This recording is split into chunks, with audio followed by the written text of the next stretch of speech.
अवधूत चिंतन श्री गुरुदेव दत्त श्री स्वामी समर्थ महाराज की जय। श्री स्वामी समर्थ गुरुमाऊली की जय।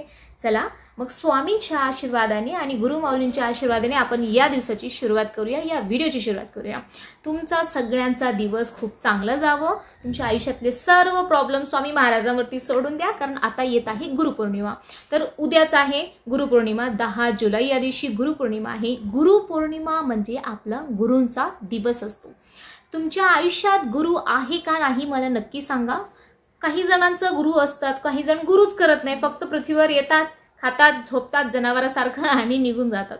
तर त्याचा काही अर्थ नाही आहे। तुम्ही रामायण बघा, तुम्ही महाभारत बघा, जे आपले राजाधिराज वासुदेव आहे ते स्वतः म्हणजे सगळं त्यांचाच अवतार आहे। पृथ्वीवरती त्यांनी कित्येक अवतार घेतलेले आहे। वामन अवतार, कल्की अवतार आता घेणार आहे, नरसिंह अवतार, ते सगळं देवांचा अवतार आहे। तर अशा अवतार घेणारे या संसाराचे, या ब्रह्मांडाचे चालक जे आहेत भगवान विष्णू जे आहेत, त्यांचाच एक अवतार भगवान कृष्णांचा अवतार होता। तर भगवान कृष्णांचे गुरु कोण होते, तर भगवान बलराम आणि कृष्णाचे जे गुरु होते, गुरु संदीपनी होते। त्यात भगवान राम यांची सुद्धा गुरु होते। तर त्यांचे गुरु कोण होते, गुरु वशिष्ठ ऋषी वगैरे होते।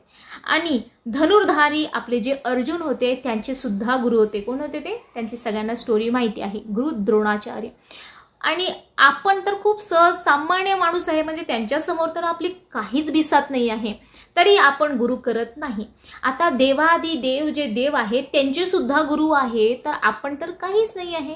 सांगायचं तात्पर्य की प्रत्येकाला गुरु करायलाच हवा। मनुष्य जन्माला तुम्ही आलेला आहे म्हणजे गुरु करायलाच हवा। आणि त्यावरती एक गाणं पण आहे, गुरुविन नाही साधू मुनिजन, गुरुविन नाही साधू मुनिजन, गुरुविन नाही नर नारायण, गुरुचरिताचे तू कर पारायण। तर गुरुचरित्र म्हणजे यामध्ये गुरूंचा चरित्र दिलेला आहे। म्हणजे गुरु शिवाय, गुरु केल्याशिवाय साधू मुनी पण नाही की त्यांच्या संसारामध्ये जे कोणी आलेले आहे सगळ्यांनी गुरु केलेले आहे। या देव सुद्धा आलेले आहेत, गुरु म्हणजे देव सुद्धा गुरु केलेले आहे। मग आपल्याला तर गुरु करायलाच हवा। तुम्ही आतापर्यंत जर गुरु नाही केलेला आहे तर या वर्षापासून, उद्याच्या गुरुपौर्णिमापासून स्वामी महाराज जे, त्यामध्ये पण 5 प्रकारचे गुरु असतात।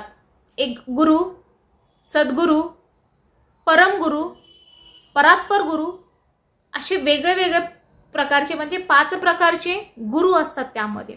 आणि आपले स्वामी समर्थ महाराज जे आहे ना, सर्वात मोठी जे पदवी आहे परात्पर गुरु, ब्रह्मांड नायक, हे ते गुरु आहे। म्हणजे आपला हा सौभाग्य आहे की स्वामी समर्थ महाराज आपले गुरु म्हणून आपल्याला या जन्मी आपल्याला मिळाले आहेत।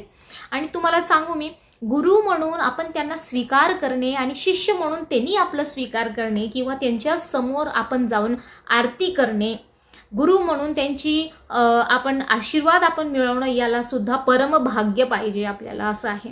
कारण कोणत्याही देवांच्या मर्जीनुसार, म्हणजे त्यांच्या मर्जी शिवाय तुम्ही त्यांची पूजा करू शकत नाही, असं आहे। म्हणजे त्यांची इच्छा असेल तेव्हाच आपण त्यांच्या दारापर्यंत जाऊ, त्यांची इच्छा असेल तरच आपण त्यांची सेवा करू। त्यांच्या मनात जर असेल की नाही ह्या शिष्याने माझी सेवा करावी तरच ती संधी आपल्याला मिळत असते, नाहीतर मिळत नसते। तर या वर्षी 2025 10 जुलै 2025 दिवशी तुम्हीही जर गुरु अजूनही केलेला नाही आहे तर अजूनही तुमच्याकडे वेळ आहे। कोणताही असो गुरु तुम्ही करा या दिवशी। गुरुपौर्णिमा म्हणजे असं माझं म्हणणं नाही आहे की तुम्ही फक्त स्वामी समर्थ महाराजांचीच तुम्ही सेवा करा, असं नाही आहे। तुम्ही तुमच्या आयुष्यामध्ये कोणत्याही व्यक्तीला सुद्धा गुरु मानू शकता, पण त्यांची गुरु म्हणून त्यांची सेवा करा। किंवा कोणत्याही देवांना सुद्धा तुम्ही गुरु मानू शकता, किंवा तुमचे जे आई वडील आहे, जे आपले जन्मदाते आहे, जे आपले पहिले गुरु आहेत, त्यांना सुद्धा तुम्ही गुरु मानून त्यांची आजपासून सेवा करणं सुरू करा। गुरु म्हणजे असं नाही आहे की स्वामी महाराजांचीच तुम्ही सेवा करा म्हणून, कोणतेही गुरु असो, पण आपले गुरु जे आहे ते आपल्या आयुष्याला चालना देत असतात। बघा, जे ईश्वर आहे ते काय करतात की आपल्याला तयार करत असतात, आपल्याला मध्ये जीव फुकत असतात। आणि तो निर्माण कोण केलेला आहे, म्हणजे जीव ओतायचं काम कोणाचं आहे, ईश्वरांचं आहे। आणि त्याला वाढवणं, आपल्या गर्भामध्ये ठेवून 9 महिने त्रास सहन करून गर्भामध्ये वाढवणं त्याला, हे आई वडिलांचं कर्तव्य आहे, आई वडिलांचं काम आहे.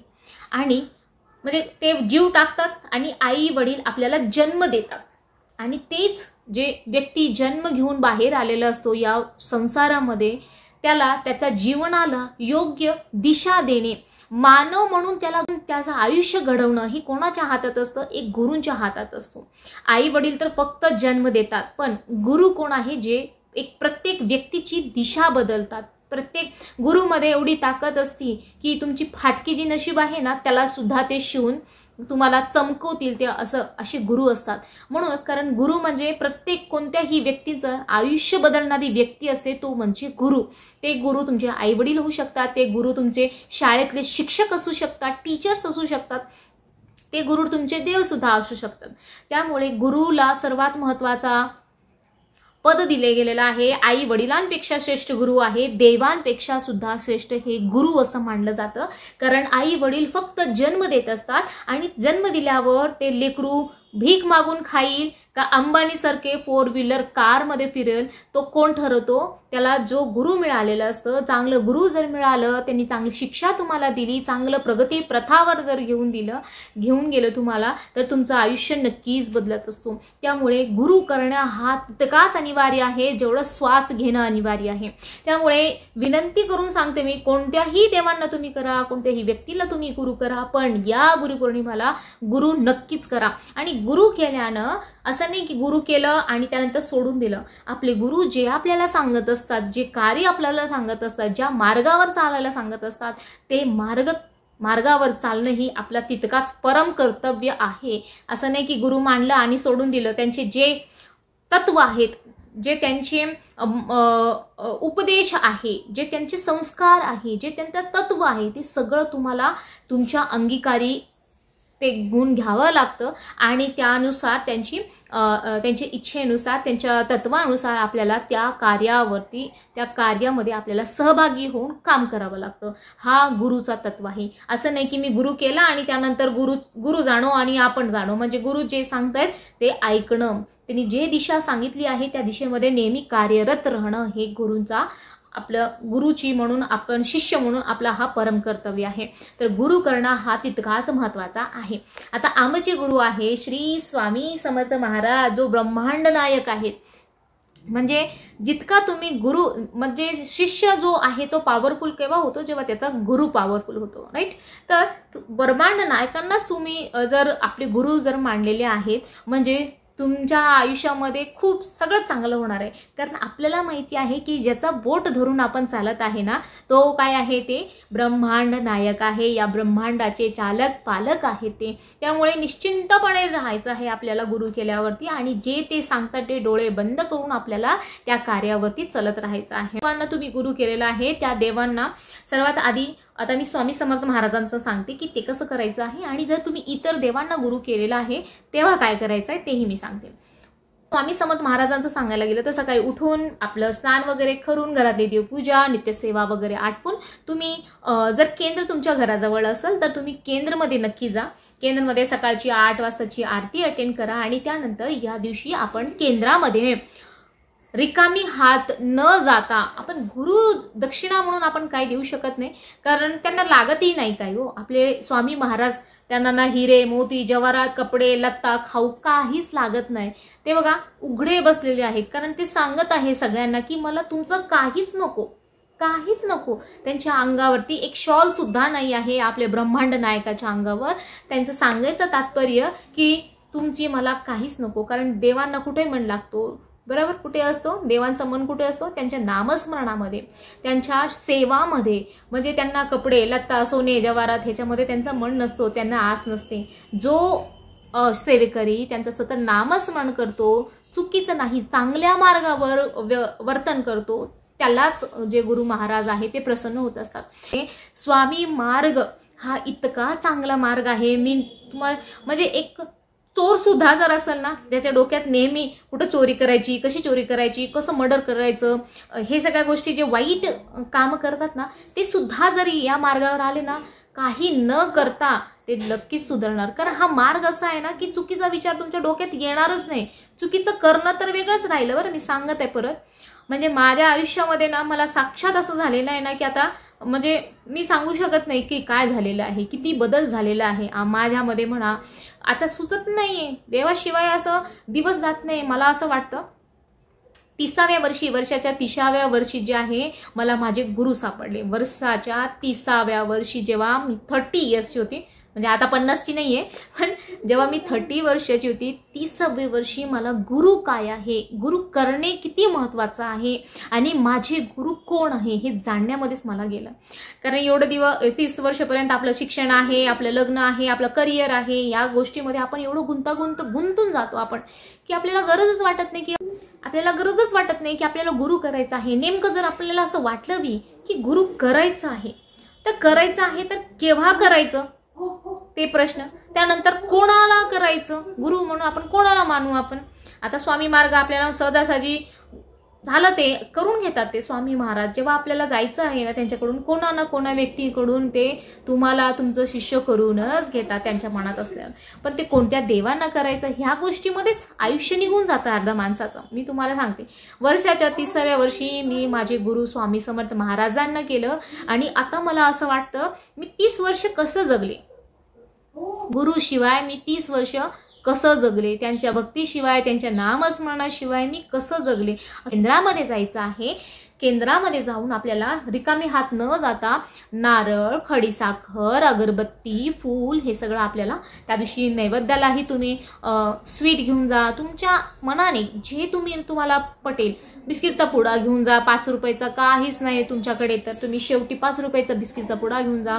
फूल, अगरबत्ती, नारळ, खडीसाखर घेऊन जायचं आहे. आपल्याला स्वामींच्या चरणी ठेवायचं आहे आणि त्यांना विनंती करत जायची आहे. हातामध्ये खडीसाखर, नारळ वगैरे सगळं घेऊन स्वामी महाराजांना विनंती करायची आहे की हे स्वामी महाराज, हे ब्रह्मांड नायक, तुम्ही आज या गुरुपौर्णिमेच्या दिवशी मी शारदा नल्ले तुमची सेवेकरी, या दिवशी मी तुम्हाला गुरुपद देत आहे आणि आजपासून जे आहे ते तुम्हीच माझे बंधू, सखा, मित्र, पिता, पुत्र, माता सगळे काही आहेत आणि आजपासून माझा जे आयुष्य आहे ते तुम्ही चालवा. म्हणजे आजपासून माझा जो योगक्षेम आहे ते तुम्ही चालवायचा आहे. माझ्या आयुष्यामध्ये जे काही संकटे आहेत, जे काही दुःख आहे, जे काही सुख आहे, त्या सगळ्यामध्ये तुमचा वाटा असणार आहे आणि या सगळ्या गोष्टी तुम्हाला बघायचं आहे आणि तुमचा आशीर्वाद नेहमी माझ्यावरती राहू द्या आणि माझ्याकडून जेवढी झाली तेवढी जास्तीत जास्त सेवा माझ्याकडून तुम्ही करून घ्या. आपण नाही म्हणत की आपण करतो म्हणून, कारण करणं आपल्या हातात नसतं, ते करून घ्यायचं त्यांच्या हातात असतं. म्हणून आपण म्हणायचं असतं की जास्तीत जास्त सेवा जी आहे ते तुम्ही माझ्याकडून करून घ्या आणि मला कधीही चुकीच्या रस्त्यावर जाऊ देऊ नका. माझ्या हाताने न कळतपणे का होणार पण कोणतीही अधर्म, चुकीच्या गोष्टी, पापाच्या गोष्टी घडू देऊ नका. तुमचा आशीर्वाद माझ्यावरती आणि माझ्या परिवारावरती राहो हीच स्वामींचरणी प्रार्थना आहे. म्हणून असं सगळं सांगून आपल्याला ते जे नारळ वगैरे आहे ते स्वामींचरणी आपल्याला अर्पण करून द्यायचं आहे. आणि यानंतर तिकडे स्वामी केंद्रामध्ये स्वामींची मूर्ती ठेवली जाते तिकडंच. आणि तिकडे पाणी सुद्धा असतं, पेला चमच जे असतं ते असतं, पळी बेला. आणि तिकडूनच आपल्याला काय सांगितलं जातं की स्वामी महाराजांना वरती अभिषेक घाला आणि आपण अभिषेक घालत असतो. आणि त्यानंतर अभिषेक घातल्यानंतर ते जे तीर्थ असतं ना स्वामींचं, ते तीर्थ आपण हातामध्ये घेतो, म्हणजे स्वामींचं तीर्थ आपण घेतो आणि ते तीर्थ पिताना आपल्याला काय म्हणायचं आहे, काल मृत्यू हरणम सर्व व्याधी विनाशनम श्री स्वामी समर्थ पादोदकम तीर्थ जठरे धर्म्यामहम, असं मी लिहून देते इकडे. ते तुम्ही केंद्रामध्ये जर गेलेले असतील ना तर तिकडे केंद्रामध्ये असं म्हणायचं आणि तो तीर्थ आपण पिऊन घ्यायचा आहे. तर हे जे मंत्र आहे ना तो केंद्रामध्ये बोर्डवरती साईडला लिहिलेलं असतं. बोर्डवरती जर तुम्ही केंद्रामध्ये गेलं तर तिकडे साईडला बोर्डवरती लिहिलेलं असतं आणि आपल्याला ते सांगतात, तिकडे सेवेकरी असतात सांगणारे. मग ते म्हणतात की तुम्ही आधी स्वामी महाराजांना अभिषेक घाला तुमच्या हाताने आणि त्यानंतर तो तीर्थ तुमच्या हातामध्ये घेऊन तुम्ही ते प्राशन करण्याच्या आधी ते तीर्थ हातामध्ये घेऊन ते तिकडे लिहिलेलं आहे ना ते मंत्र म्हणा आणि त्यानंतर तो तीर्थ तुम्ही पिऊन घ्या म्हणून असं आपल्याला सांगितलं जातं. आणि तुम्हीच आजपासून माझे गुरु आहे, हे गुरुपद तुम्ही माझ्याकडून घ्या म्हणून असं स्वामींना सांगून आपली मनातली भावना सांगून स्वामींचं आतापर्यंत केंद्रामध्ये आपल्याला एवढं सगळं झालं, तीर्थप्राशन वगैरे केलं, स्वामींना मुजरा केला आणि घरी यायचं आणि त्यानंतर तुम्ही घरी करा किंवा केंद्रामध्ये करा, काही हरकत नाही. त्या दिवशी घरी येऊन तू सगळ्या फॅमिली सोबत जर तुम्ही स्वामी चरित्र सारामृतचं एक पारायण केलं आणि 11 माळी श्री स्वामी समर्थ केला तर खूप शुभ मानलं जातं. कारण आपलं स्वामी महाराज जे आपले गुरु आहेत त्यांचं चरित्र आपण आपल्या घरामध्ये वाचव करत असतो. आणि जे स्वामी चरित्र सारामृत आहे त्याला आपण एखादं पल्लव लावून जर वाचलं, पल्लव म्हणजे संपुट म्हणून ज्याला म्हणलं जातं, एक ओवी आली की आपण एखादा मंत्र आपण त्यामध्ये म्हणू शकतो. गुरुचा मंत्र, बृहस्पतीचा मंत्र जो आहे, बृहस्पतीचा मंत्र, बृहस्पती काय आहे, हा गुरूंचा ग्रह आहे. ग्रह स्वामी चरित्र जे गुरुचं चरित्र आहे त्या दिवशी त्या प्रत्येक ओवीमध्ये जर तुम्ही गुरु मंत्राचा संपुट लावून तुम्ही जर पारायण केलं म्हणजे सोन्याहून पिवळं असा हा संधी गुरुपौर्णिमाला तुम्हाला आहे की तुम्ही तुमच्या गुरूंना प्रसन्न करा. कारण गुरु आपल्या कुंडलीतला जर ॲक्टिवेट झाला, गुरु ग्रह जर मजबूत झालं तर अशक्य हे शक्य करतील स्वामी याची प्रचिती तुम्हाला राहिल्याशिवाय राहणार नाही. इतका सुंदर, इतका प्रभावी हा सेवा आहे. आम्ही महाराजांना आपलं गुरुपद देऊन द्या आणि त्यानंतर बघा मग तुमच्या आयुष्यामध्ये काय बदल होत असतात. श्री स्वामी समर्थ.